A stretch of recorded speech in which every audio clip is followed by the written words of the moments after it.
सुबह के 8:30 बज चुके हैं। सचिन पायलट अपने लोकसभा क्षेत्र के लिए निकल रहे हैं। सुबह सुबह मुलाकातों का दौर, उससे पहले पूरे राजस्थान की रिपोर्ट। रणनीतिक बैठकों के बाद सचिन पायलट अब अपने इलाके में निकल रहे हैं। 24 घंटे इंडिया न्यूज सचिन पायलट की इसी चुनावी सफर को कवर करता रहे।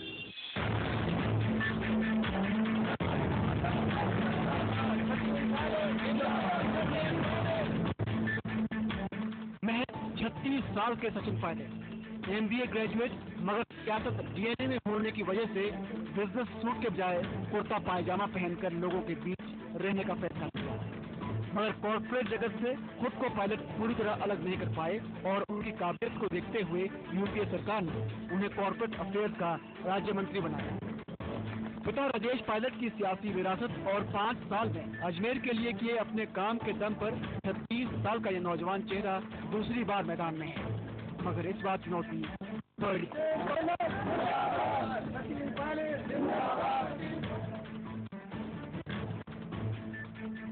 अजमेर संसदीय क्षेत्र में विधानसभा की कुल 8 सीटें हैं। अजमेर नॉर्थ, अजमेर साउथ, लुडू, किशनगढ़, पुष्कर, नसीराबाद, मसूदा और केक। इनमें से एक भी कांग्रेस के पास नहीं है और विधानसभा चुनाव हुए अभी 5 महीने ही हुए।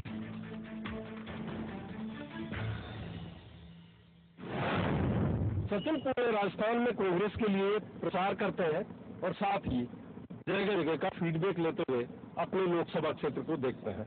लेकिन लोकसभा क्षेत्र के देखरेख का पूरा काम दिया हुआ है महासचिव सुशील शर्मा को और सचिव धर्मेंद्र राठौड़ को। सुशील जी, किस तरह की तैयारियां यहाँ पर है? देखिए, बहुत जबरदस्त तैयारियां हैं। इतना अच्छा जन समर्थन माननीय पायलट साहब को मिलता है और विकास ही मुद्दा है।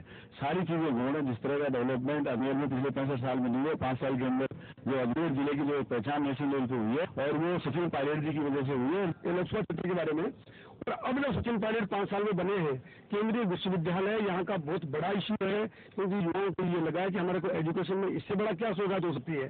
हवाई अड्डा तो खुद प्रधानमंत्री जी आके यहाँ बोले हैं कि ये पहला उपखंड स्तर पे यहाँ अजमेर में वो हवाई अड्डा बना है।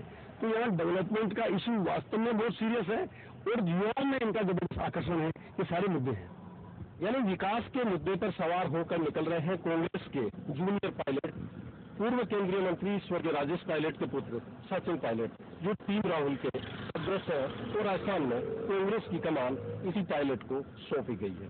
आइए देखते हैं पायलट का चुनावी सफर। प्रचार पर निकलते ही सचिन को पहली पगड़ी लगती है। सुबह के 9:15 बजे है। पायलट अपने चुनावी सफर के दौरान सबसे पहले सोकलिया गांव पहुंचे। यहाँ पर उन्हें पगड़ी पहनाई गई है, जो कि प्रतीक है एक विश्वास की। 36 कौमों की तरफ से पगड़ी पहनाई जाने का मतलब है कि गांव का समर्थन उस नेता के साथ। पायलट इस बीच लगातार पूरे राजस्थान का फीडबैक भी ले रहे हैं। लोग यहाँ पर संबोधित कर रहे हैं, नेता संबोधित कर रहे हैं, लेकिन पायलट को जब भी मौका मिलता है तो पूरे राजस्थान का फीडबैक लेते हैं, हाईकमान तक पहुंचाते हैं। और मैं समझता हूँ पिछली बार सबसे ज्यादा बहुमत मिला था तो केसरी से मिला था और इस बार भी अगर लीड मिलेगी सबसे ज्यादा तो केसरी से मिलेगी, आप लोगों से मिलेगी। मैं आप लोगों को धन्यवाद करना चाहता हूँ और उम्मीद करता हूँ कि आप इस उत्साह को बनाए रखेंगे और सब घर परिवार समाज सब आस पास लोग मिलकर 17 तारीख को हाथ का बटन दबाकर भारी रंग से जिताएंगे। बहुत बहुत धन्यवाद। राम राम का मामला कांग्रेस के हाई प्रोफाइल नेता का है, लिहाजा यहाँ पर सिक्योरिटी के भी तमाम इंतजाम किए गए हैं। सचिन पायलट यहाँ से अगले अपने कार्यक्रम के लिए निकल रहे हैं और लगातार इसी तरह से दिन भर संपर्क करते रहेंगे, जनसंपर्क करते रहेंगे और उसके बाद केकड़ी में रोड शो करके मतदाताओं को निभाएंगे। सचिन पायलट का काफिला निकल पड़ा सड़ाना पंचायत की तरफ। गांव की संकरी गलियों से क्योंकि गाड़ियां नहीं जा सकती, लिहाजा सचिन पैदल ही निकल पड़ते हैं। ढोल नगाड़ों की थाप पर लोग उनका जबरदस्त स्वागत करते हैं।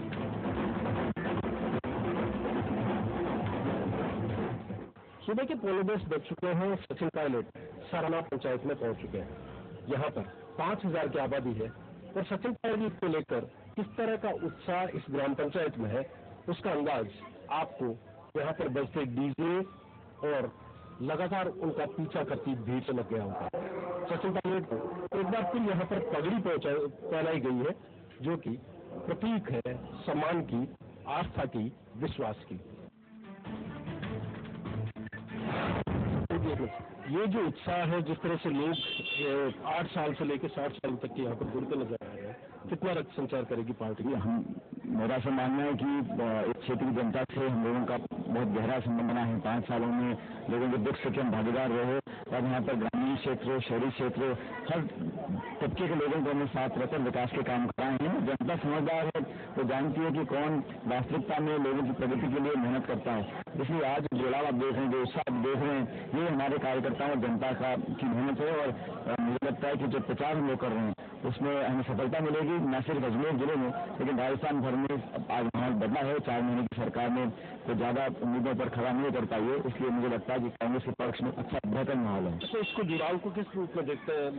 जो मौजूदा सरकार है उसके प्रति नाराजगी पनप रही है उसको, या यूपीए सरकार के कामकाज के साथ? दोनों बातें हैं। सरकार ने काम किया, नरेगा का काम किया, रोजगार लोगों को मिला, खाद्य शिक्षा का बिल हम लेकर आए, शिक्षा का अधिकार दिया, जमीन अधिकरण का नया बिल लेकर आए, पेंशन दी है, दवाइयां दी हैं। तो बच्चा पैदा हो तब से लेकर मरने तक जीवन में हर समय सरकार उसके साथ खड़ी रही है। कांग्रेस की सरकार, केंद्र की, राज्य की, और बीजेपी की सरकार बहुमत लेकर आई है, लेकिन जो उम्मीदें लोगों करनी थी उस पर वो खड़ा नहीं उतर पाई है। तो सामाजिक सुरक्षा योजना के लिहाज से यूपीए सरकार के काम को सराहा जाता है, पिछली गहलोत सरकार को सराहा जाता है, लेकिन कहा जा रहा है कि जिस तरह से एक बार फिर जिन पोतल से निकाला गया है मंदिर मुद्दे का, उससे एक देखिए, ये भारतीय जनता पार्टी को समझना होगा कि देश आगे बढ़ चुका है। आज 2014 है, आज से 25-30 साल पहले आप लोगों को गुमराह कर उनकी धार्मिक भावनाओं को भड़काकर वोट ले लेते। आज नौजवानों को स्कूल चाहिए, कॉलेज चाहिए, नौकरियां चाहिए, अस्पताल चाहिए, डेवलपमेंट चाहिए। अब मंदिर और मस्जिद और राम और अयोध्या ये मुद्दे गौण हो गए हैं, लेकिन क्योंकि भाजपा का दिखावा कुछ और है, पर्दे के पीछे से संचालन कोई और करता है, तो लोगों को आज भी मोदी जी धार्मिक भावनाओं को प्रेरित कर ही लोगों का वोट लेने का इनका एकमात्र एजेंडा है, जो पिछले 30 साल से कर रहे हैं। लेकिन आज हिंदुस्तान बदल चुका है, नौजवानों के प्रति इन ऐसे मुद्दों को लेकर बहुत प्राथमिकता देंगे ऐसा मुझे लगता नहीं है। अच्छा, विकास के मुद्दे पर निकले थे मोदी, अचानक मंदिर याद आ गया। अच्छा, मोदी साहब तो भी तो बहुत चीजें पलटेंगे। जब मुख्यमंत्री थे तो कहते थे निवेश होगा, इन्वेस्टमेंट होगा, जॉब क्रिएशन होगा, और जब यूपी बिहार जाते हैं तो बोलते हैं मैं पिछड़ा हूँ, मैं चाय वाला हूँ, मैं ओबीसी हूँ, तो उनको जाति अपनी आप याद आई है 15 साल के बाद। तो ये तो लोगों को भ्रमित करने के लिए बहुत से हथकंडे अपनाने वाले हैं। मुझे लगता नहीं कि ये काट के हमें बार चढ़ेगी और लोग दोबारा कांग्रेस में अपना वोट देकर जिताएंगे उनको। सचिन पायलट स्थानीय मुद्दों के साथ साथ नरेंद्र मोदी पर भी निशाना साधते हैं, क्योंकि उन पर सिर्फ अजमेर की जिम्मेदारी नहीं है, बल्कि राजस्थान विधानसभा चुनाव में वसुंधरा के हाथों चित होने के बाद पस्त पड़ी कांग्रेस में नई जान फूंकने की भी चुनौती है।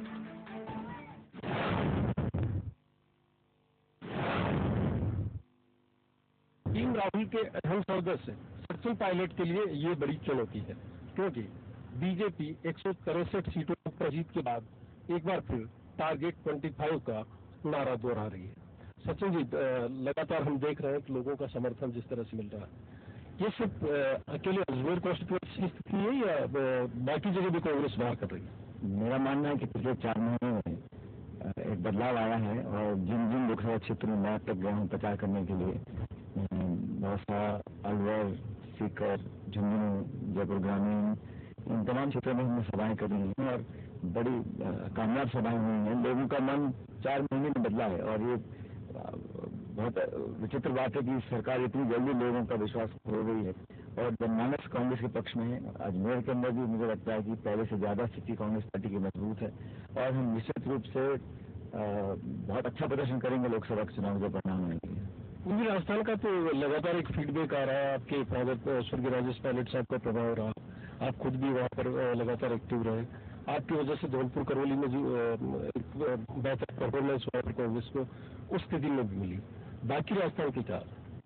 देखिए, हम अच्छा कर रहे हैं। देखिए, जो टिकट वितरण हुआ है उसमें कांग्रेस ने 25 में से 8 या 9 तो नौजवान लोगों को टिकट दिया है, 5-6 महिलाओं को टिकट दिया है, और बीजेपी ने अपने तो उनका घमंड बोल रहे हैं और कॉन्फिडेंस बोल रहे हैं, जिस प्रकार का टिकट वितरण हुआ है मुझे लगता नहीं कि बीजेपी के कार्यकर्ता खुद ही खुश हैं, पहली बात। दूसरा, जनता हमेशा पार्टी की परफॉर्मेंस को गेज करती है।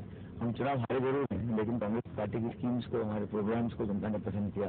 बीजेपी का 4 महीने हो गए, एक भी ऐसा काम नहीं किया 4 महीनों में जैसे उनके कार्यकर्ता जनता बोले कि हमारी पढ़ाई का कोई काम हुआ है। हम इतना प्रदर्शन किया, हम बहुत डिमांड करी, तब जाके 2 महीने बाद राज्य सरकार ने ओलावृष्टि में जो नुकसान हुआ था उसके मुआवजे का ऐलान किया है। तो सरकार गंभीर नहीं है, ना तो किसी राजस्थान के नागरिक के प्रति, न गवर्नेंस के प्रति। आपने चेतावनी मार्च भी निकाला था सामाजिक सुरक्षा योजनाओं को लेकर, सरकार ने भी एक तरह से कहते हैं कि बैक फुट पर आई हो। आप लगातार उन मुद्दों को उठा रहे हैं, लेकिन क्या आपको लगता है कि सामाजिक सुरक्षा योजनाएं या विकास ये बड़ा मुद्दा बनते हैं? क्योंकि जिस तरह के नतीजा है उससे कहीं कि कांग्रेस के कार्यकर्ताओं में हताशा, नेता भी अपने आप को हताश महसूस कर रहा है। हर चीज को राजनीतिक लाभ से अगर हम नापेंगे तो मैं समझता हूँ ये ठीक नहीं होगा। सामाजिक सुरक्षा के लिए केंद्र की यूपीए की सरकार हो, चाहे पिछली गवर्नमेंट अशोक गहलोत जी की सरकार हो, कोई अंत नहीं है। हमने इतनी मदद लोगों की करी, उस तबके की, नौजवान की, गरीब की, दलित की, असहाय जो लोग हैं उनके लिए, चाहे पेंशन हो, चाहे दवाइयाँ फ्री देने की बात हो, उससे लोगों को फायदा मिला। उसका हमें पॉलिटिकल बेनिफिट कितना मिला नहीं मिला ये बहुत महत्वपूर्ण नहीं है। हम चुनाव हार गए, हम उस हार को मानते हैं। अपने इस मुश्किल मिशन के लिए सचिन पायलट को राजस्थान के एक बड़े वोट बैंक का भी आसरा है, जो हो सकता है कि इस बार बीजेपी से छिटक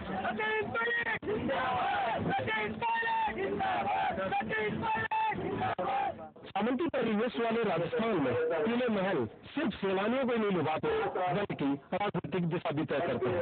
राजस्थान में जसवंत सिंह की टिकट काटे जाना, राजनीतिक उपेक्षा करना एक बड़े वोट बैंक को विचलित कर रहा है। इस वक्त हमारे साथ है केकड़ी से लगातार प्रधान रहे, 3 पीढ़ियों से आपके परिवार से प्रधान रहे वहाँ पर। अचानक क्या हुआ कि आप बीजेपी छोड़कर कांग्रेस में गए? इस बार जो देखने को मिला कि बीजेपी ने जहाँ भी ये लगा हुआ राजनीतिक समाजों को अच्छे लीडर अच्छे बड़े जैसे जसवंत सिंह जी है, 14 टिकट बढ़ा दिया। पहले बात 6 थे, फिर 4 रखे, अभी एमपी के टिकट और इस बार 3 ही रखे। और इस वक्त राजनीतिक समाज को आक्रोश भी है और पूरे राजस्थान में नहीं, पूरे राजस्थान में नहीं, जितने भी हमारे मत है राजनीतिक समाज के जो मत है वो निश्चित रूप से कांग्रेस को समर्थन में रहेंगे। बहरहाल वोट के लिए सचिन पायलट का कारवां अपने अगले पड़ाव के लिए निकलता है। हम भी लगातार सचिन पायलट की इस वोट यात्रा पर नजर बनाए हुए थे। इस चुनावी सफर में 12 बजे वो खीरिया गांव पहुंच चुके हैं।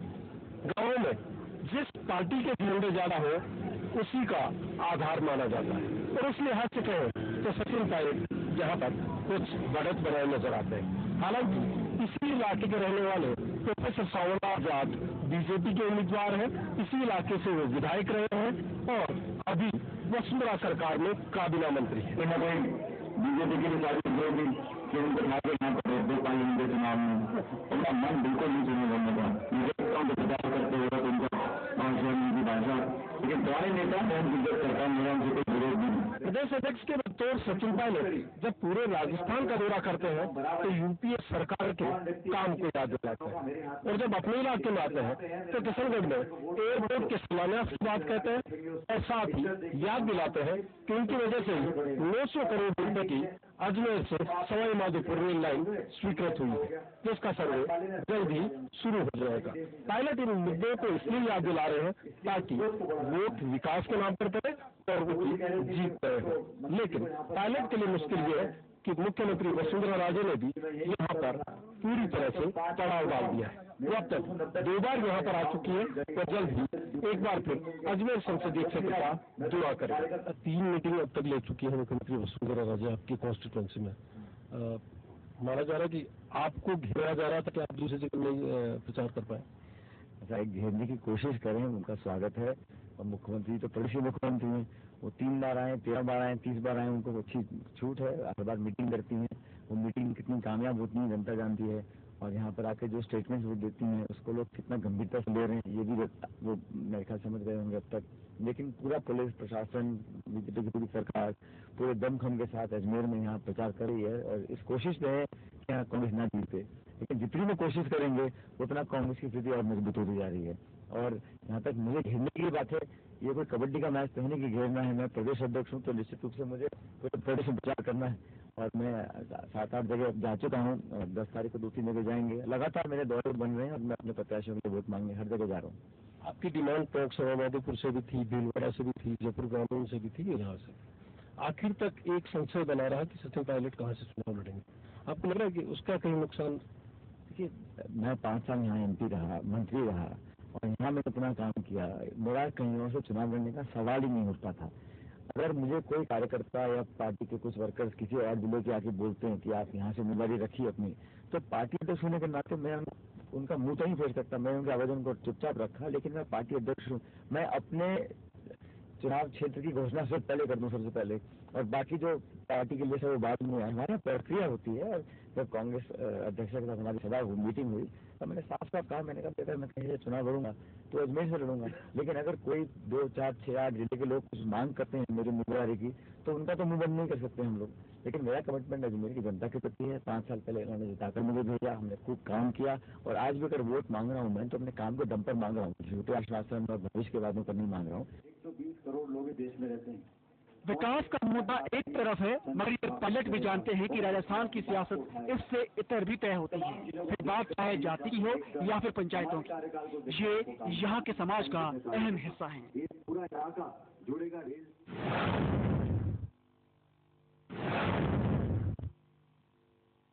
4 बज चुके हैं। केंद्रीय मंत्री सचिन पायलट लफाड़िया ग्राम पंचायत में आ गए।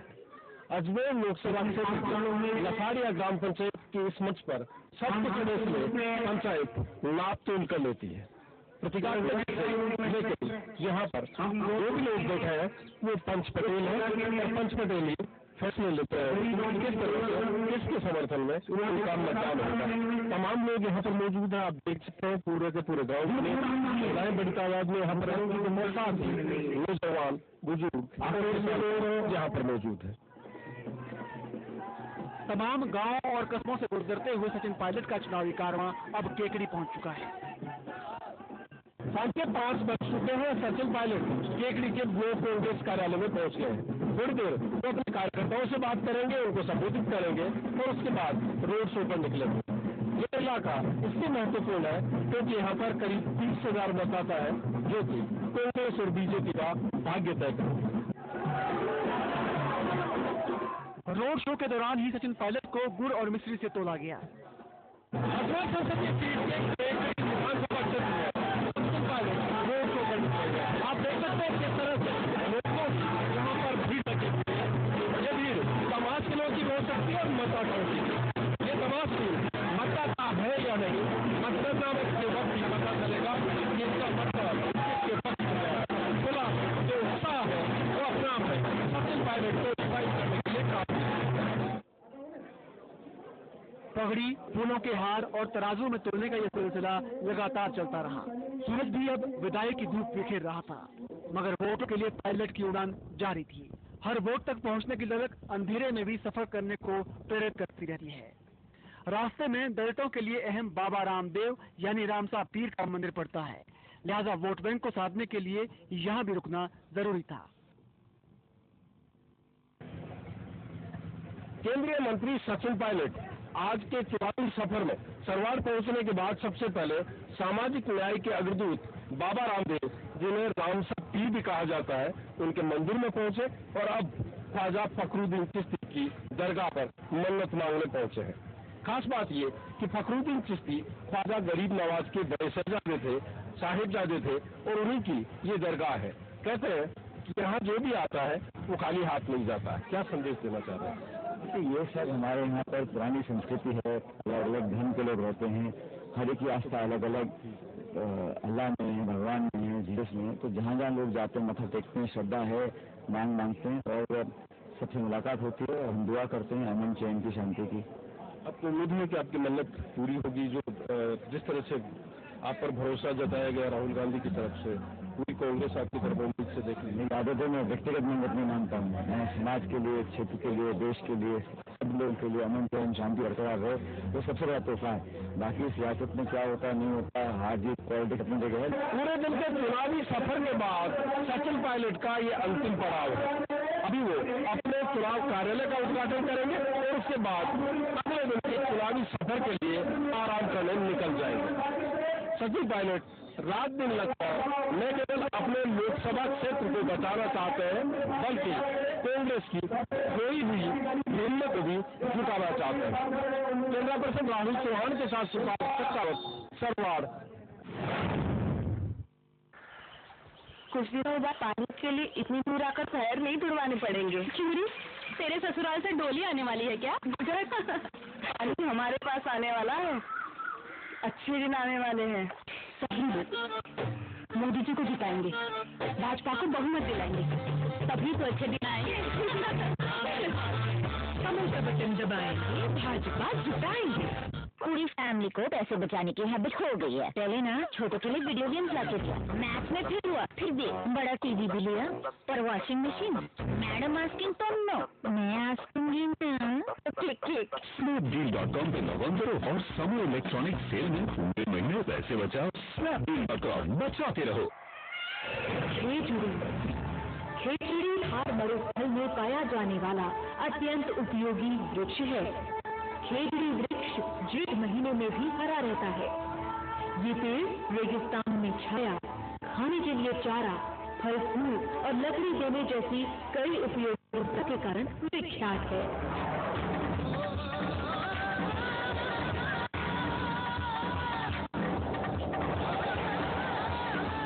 रंगीलो राजस्थान।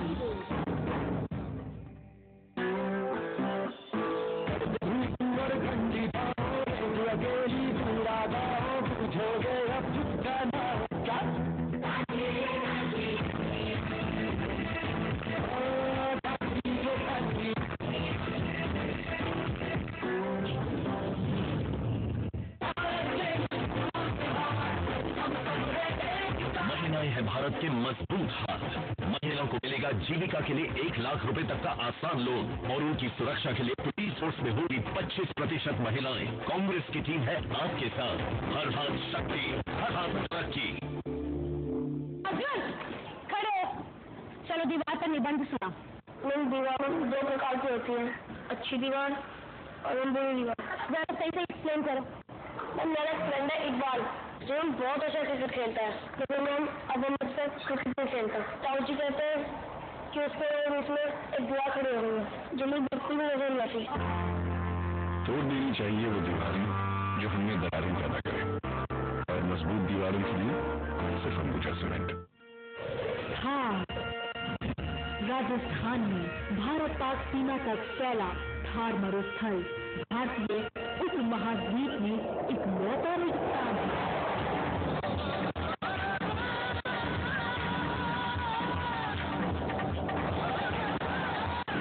रंगीलो राजस्थान। गांव में आज भी अपनापन है, ईमानदारी है, सुख दुख को बांटने का स्वभाव है। ये बहुत बड़ी ताकत है। कभी तो इस ताकत का इस्तेमाल करें। उन्हें बिजली चाहिए, सड़क चाहिए, पानी चाहिए, रोजगार चाहिए, बच्चों को शिक्षा चाहिए, बूढ़ों को दवाई चाहिए। अगर प्राथमिक सुविधाएं अगर गांव में होगी तो ये सब अपने आप आना शुरू हो जाएगा। भाजपा को वोट दे, अब की बार मोदी सरकार। पूरी फैमिली को पैसे बचाने की हैबिट हो गई है। पहले ना छोटों के लिए वीडियो गेम्स लाके दिया, मैच में फेल हुआ, फिर भी बड़ा टीवी भी लिया, पर वॉशिंग मशीन मैडम आस्किंग तो नो, मैं आस्किंगी ना तो क्लिक क्लिक। Snapdeal.com पे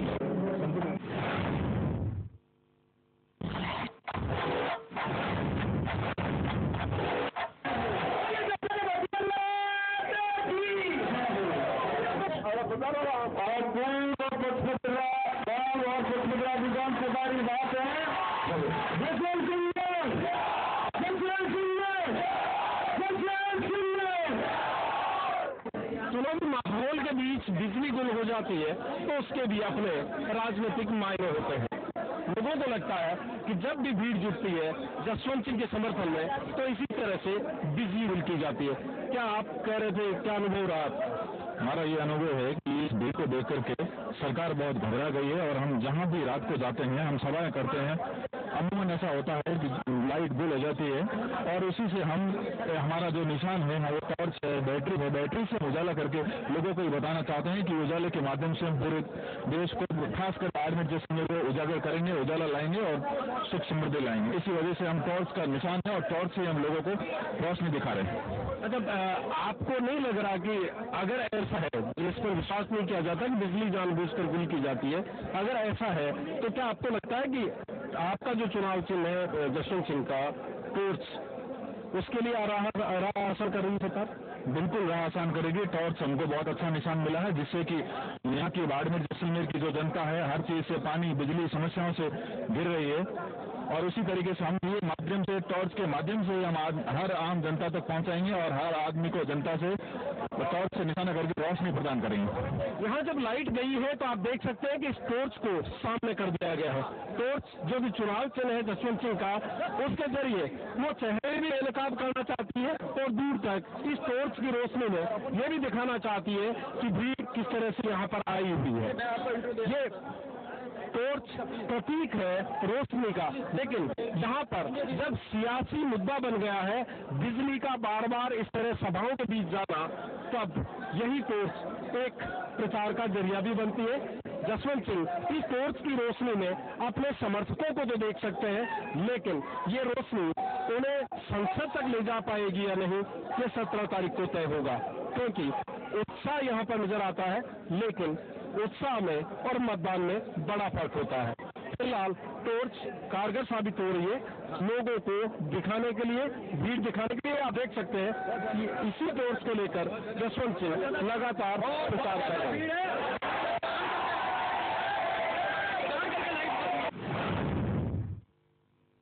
मेरे प्यारे देशवासियों, आज मैं आपसे अपने दिल की बात बताना चाहती हूँ। वो क्या है जिससे मुझे भारतीय होने का गर्व है, जैसा आप सभी को है। यह है वो अटूट